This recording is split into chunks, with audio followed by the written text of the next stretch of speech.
सर्वे मंगल मांगले शिवे सर्वार्थ साधिके शरणे त्र्यंबके गौरी नारायणी नमस्तुते। शक्ति निर्माण। तो आज इस वीडियो में हम आप सभी को शक्ति निर्माण के विषय में जानकारी देने वाले हैं। तो कैसे हैं आप सभी के लिए जय मां बीजासेन। तो आप सभी जुड़े रहिए माता रानी के दरबार से।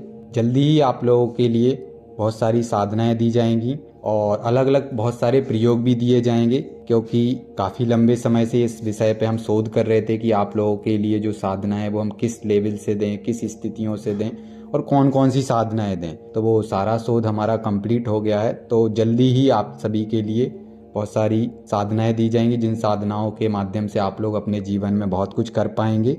तो आज जो इस वीडियो में हम आप सभी को जानकारी देने वाले हैं, जैसा कि आप सभी को पता चल गया होगा कि शक्ति के विषय में जानकारी देने वाले हैं कि जो हम साधनाएं करते हैं तो उन साधनाओं से शक्ति कैसे निर्माण होती है। तो वीडियो पूरा देखिएगा, आप लोग वीडियो स्किप मत करिएगा, क्योंकि तभी आप लोग इस जानकारी को बेहतर तरीके से समझ पाएंगे। अन्यथा अगर वीडियो स्किप करेंगे तो सही जानकारी प्राप्त नहीं कर पाएंगे आप लोग। तो जैसा कि आप सभी को पता होगा कि जब हम साधना करते हैं तो साधना चाहे 11 दिन की करें चाहे 21 दिन की करें, तो साधना करने से ही हमारे लिए शक्ति प्राप्त होती है, ठीक है। पर उससे पहले जो जिस भी गुरु या मार्गदर्शक के द्वारा आपको मंत्र दिया जाता है, साधना दी जाती, तो वो आपके लिए बताते हैं कि भाई आपको 11 दिन तक ये मंत्र का जाप करना है। तो इस जाप करने से ऊर्जा बन जाएगी और ऊर्जा बनेगी तो फिर उस मंत्र के माध्यम से आप कार्य ले पाएंगे या सुखी से बात कर पाएंगे, सारा कुछ कर पाएंगे। इस तरह से वो गुरु वो मार्गदर्शक आपको बताएगा। तो शक्ति फिर कैसे निर्माण होती है, ये हमारे लिए मन के अंदर कई बार प्रश्न उत्पन्न होता होगा कि भाई जैसे मंत्र जाप से तो ऊर्जा निर्माण हो जाती, तो फिर वो शक्ति कहाँ से आती है या फिर शक्ति कैसे बनती है। तो वही आज इस वीडियो में हम आप सभी को समझाने वाले हैं। तो जैसे हमने फॉर एग्जांपल 21 दिन की साधना करी, जैसे माता काली के किसी भी मंत्र की अगर हमने साधना करी, तो साधना जो हम करते हैं, जैसे हमें नित्य का 108 माला जाप करना है 21 दिन तक, तो जो हम शुरू दिन से 108 माला जाप करते हैं, तो उस जाप से जो शुरू दिन से हमारी ऊर्जा बनती है, वही ऊर्जा से हमारी शक्ति निर्माण होती है। फॉर एग्जाम्पल हमने आज से साधना करी और आज हमने 108 माला जाप करी, तो आज हमारी जैसे 5% ऊर्जा बनी, तो 5% ऊर्जा से आपकी शक्ति निर्माण हो जाएगी। शक्ति इतनी निर्माण हो जाएगी कि कहीं ना कहीं आपका कार्य वो थोड़े बहुत तरीके से करना प्रारंभ कर देगी। और ऐसे जैसे ही धीरे धीरे हमने जाप करते जाएंगे, नित्य का 108 ऐसे हमारा 11वां दिन हो जाए, तो 11वें दिन तक जितनी भी हमारे 5% से फॉर एग्जांपल ऊर्जा बनेगी, तो वो कितनी % हो जाएगी, तो उस हिसाब से वो शक्ति हमारे लिए निर्माण हो जाएगी और वो शक्ति हमारे लिए कार्य करने लग जाएगी और वो काली माता की ही शक्ति होगी। तो इसी तरीके से धीरे धीरे हमारे 21 दिन की साधना पूर्ण हो जाती है और 21 दिन में जो भी ऊर्जा हमारी बनती है, ऊर्जा जो भी निर्माण होती है उस मंत्र के द्वारा, वही ऊर्जा हमारे लिए शक्ति के रूप में कार्य करने लग जाती है। तो यही होता है और इसी को हम शक्ति कहते हैं। कई बार आपने देखा होगा कि हमने जैसे 21 दिन की साधना करी, 21 दिन की साधना के दौरान हमारी ऊर्जा चोरी हो गई, कोई नकारात्मक शक्ति ने ऊर्जा चुरा ली, या फिर हमारी किसी कारणवश हमारा ब्रह्मचर्य खंडित हो गया, या फिर हमारे पितरों के द्वारा उस ऊर्जा को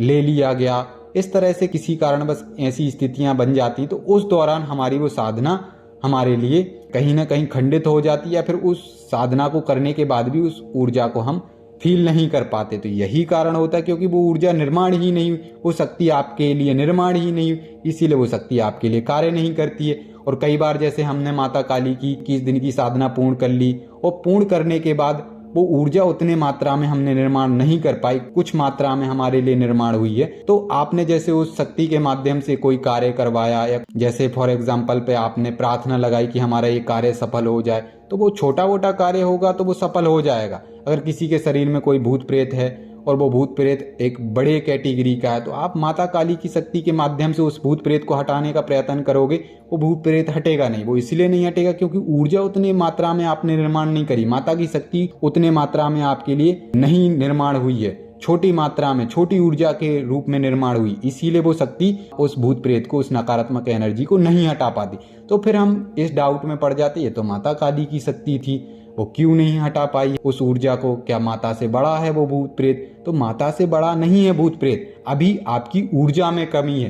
जब ऊर्जा बढ़ेगी तो शक्ति की ताकत बढ़ेगी, शक्ति की क्षमता बढ़ेगी। तो इसीलिए कहा जाता है, आपने देखा होगा जो कोई साधक माता काली के भक्त होते हैं और वो लंबे समय तक 1-2 साल तक माता की कंटिन्यू भक्ति करते, 6-6 महीने भक्ति करते, कंटिन्यू माता के मंत्रों का जाप करते हैं, माता की शक्ति के मंत्रों का हवन करते हैं कंटिन्यू। इस तरह से जब करते हैं तो उनके पास इतनी वेग हो जाता है, इतनी ज़्यादा उनके साथ में ऊर्जा आ जाती है, इतनी ज़्यादा उस ऊर्जा से माता की शक्ति निर्माण हो जाती कि अगर वो किसी के सर पे अगर हाथ रख देते हैं तो हाथ रखने मात्र से बड़े ब्रह्म राक्षस, बड़े से बड़े खब्बीस, बड़े से बड़ी डायन, बड़े से बड़ी भूत प्रेत उनके शरीर को छोड़ करके दौड़ लगा के भाग जाते हैं और कभी दोबारा उनके शरीर में फिर लौट करके नहीं आते, क्योंकि वो शक्ति उनने बड़े रूप में निर्माण कर ली, बड़ी ऊर्जा उनने अपने उस मंत्र शक्ति की क्रिएट कर ली, बड़े रूप में उस ऊर्जा को एकत्रित कर लिया।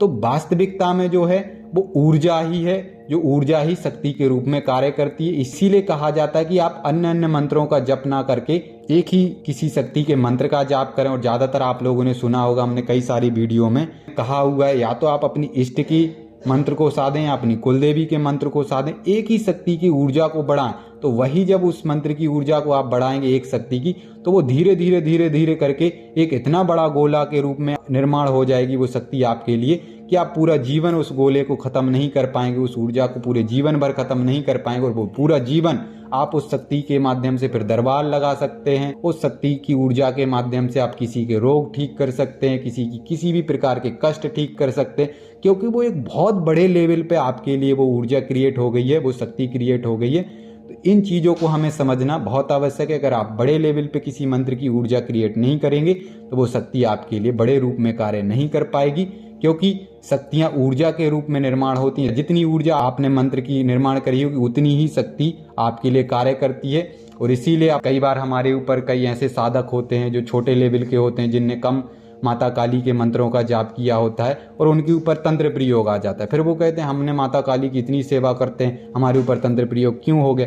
वो तंत्र प्रयोग इसीलिए हो गया क्योंकि आपने माता काली के उस मंत्र की अधिक ऊर्जा नहीं निर्माण करी, इसीलिए माता की जो शक्ति है वो छोटी पड़ जा रही है उस तंत्र के सामने। तो उस तंत्र आपके ऊपर असर कर जा रहा है। अगर आपने माता की शक्ति को प्रचंड रूप में निर्माण कर रखा है, मंत्र शक्ति के माध्यम से उनकी अधिक ऊर्जा बढ़ा रखी है, हवन के माध्यम से, जप के माध्यम से, तो तंत्र तो 2 मिनट में नष्ट कर सकती है माता की शक्ति। क्योंकि माता की शक्ति को आपने जितना जप दे रखा है, जितनी ऊर्जा आपने निर्माण कर, उतना आपके लिए वो माता की शक्ति कार्य कर रही है। तो इन चीजों को हमें समझना बहुत आवश्यक। इसी तरीके से सभी शक्तियों के लिए होता है। कोई भी शक्ति की अगर आपने साधना कर रखी है तो जितनी भी ऊर्जा आपने निर्माण कर रखी है उस मंत्र की उतनी ही शक्ति आपके लिए निर्माण है, उतनी ही शक्ति आपके लिए कार्य करेगी। तो ऊर्जा ही शक्ति और शक्ति ही ऊर्जा है, दोनों ही एक परस्पर हैं, दोनों ही एक दूसरे से जुड़े हुए, ना शक्ति अलग है ना ऊर्जा अलग है। तो इन चीजों को आपको समझना बहुत आवश्यक है। अगर आप शक्ति को समझ जाओगे तो ऊर्जा को समझ जाओगे, ऊर्जा को समझ जाओगे तो शक्ति को समझ जाओगे। तो इन चीजों को समझो और इन चीजों को समझने के बाद किसी एक शक्ति के मंत्र में इस तरह से लग जाओ कि उसकी इतनी ज्यादा ऊर्जा निर्माण कर लो कि वो शक्ति आपके लिए प्रचंडता के साथ, तीक्ष्णता के साथ कार्य करने लग जाए और पूरे जीवन भर उस ऊर्जा को आप खत्म ना कर पाओ। इतनी ऊर्जा निर्माण करने के बाद आप किसी के भी कष्ट काट सकते हो, किसी भी प्रकार के कष्ट हो, चाहे व्यवहारिक हो या पारलौकिक तरीके से। तो आज इस वीडियो से आप लोग बहुत कुछ सीखे होंगे, समझे होंगे। और अगर आप लोगों को ये जानकारी अच्छी लगी हो तो ज़्यादा से ज़्यादा वीडियो को शेयर करिएगा। चैनल पर अगर आप लोग नए हैं तो चैनल को सब्सक्राइब करिएगा और वीडियो को लाइक भी कीजिएगा। तो आप सभी के लिए जय मां बीजासन।